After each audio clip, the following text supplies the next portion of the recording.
m'appelle Stéphanie Etienne. C'est moi et mon mari qui avons repris l'épicerie à la Montjoie, donc en juillet 2025. Mon mari s'est retrouvé au chômage et notre but c'était de venir en retraite donc dans le Lot-et-Garonne, et on s'est dit pourquoi pas, on avait envie de travailler ensemble.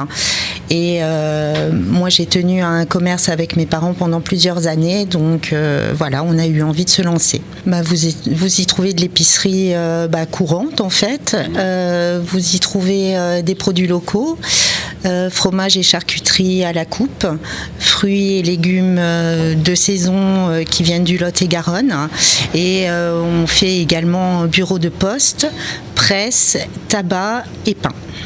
Alors vous pouvez trouver aussi bien de l'huile qui vient de la plume, des confitures de Marlène Stédil de la confiserie du Verdier, ça fait pas très longtemps qu'elle est installée, tout ce qui est produit de la noisette qui vient de la maison de la noisette.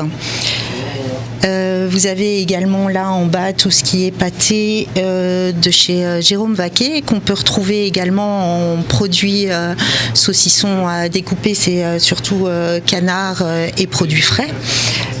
Vous avez aussi la plume, la ferme du Cabier, avec tout ce qui est pâté, mais également tout produit frais, les filets de poulet, les steaks hachés de poulet, enfin tout ce qui est à base de poulet.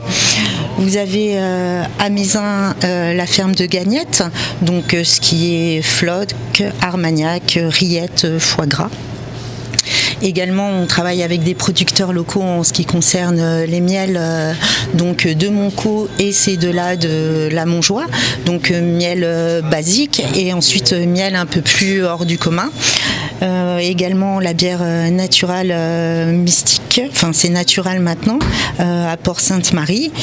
Quelques produits de la maison du Pruneau également, la bière Maltéo, après aussi en produits frais avec la ferme des Flots Blancs, tout ce qui concerne yaourt, glace, et aussi la ferme des Pitchounes qui fait tous des yaourts à base de produits de brebis, à base de brebis. On a repris au mois de juillet et dès le mois de février on a commencé à contacter des producteurs locaux pour pouvoir développer ce service dans l'épicerie.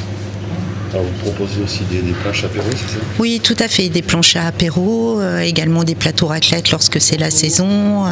On fait également aussi des sandwichs sur demande. Sur la partie pain et viennoiserie, donc vous pouvez avoir des traditions, des flûtes, tradigraines, viennoiserie, et sur commande vous pouvez avoir tout ce qui est pain, pas commun, du maïs, de l'épeautre, du pain de campagne.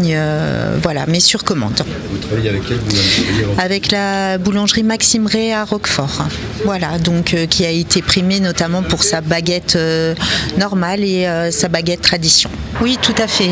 Café, boisson, et il y a aussi formule petit déjeuner accompagné d'une viennoiserie et d'un jus d'orange frais. Quand on a vu le local avec le potentiel qu'il avait, effectivement, on a voulu développer plusieurs activités. Donc ça fait combien de temps que vous avez ouvert ici ? Que vous avez repris, pardon ? En juillet 2025. Écoutez, nous, dès les premières fois où nous sommes venus, c'était convivial, ils sont avenants, et c'est aussi une des raisons qui nous a fait venir ici et choisir ce commerce. On a vu une annonce sur SOS Village, ensuite on a téléphoné à la mairie, on a été accueillis par Margot au téléphone, qui elle-même dans sa voix nous a donné envie de venir ici, même avant d'avoir vu le commerce et les gens du village.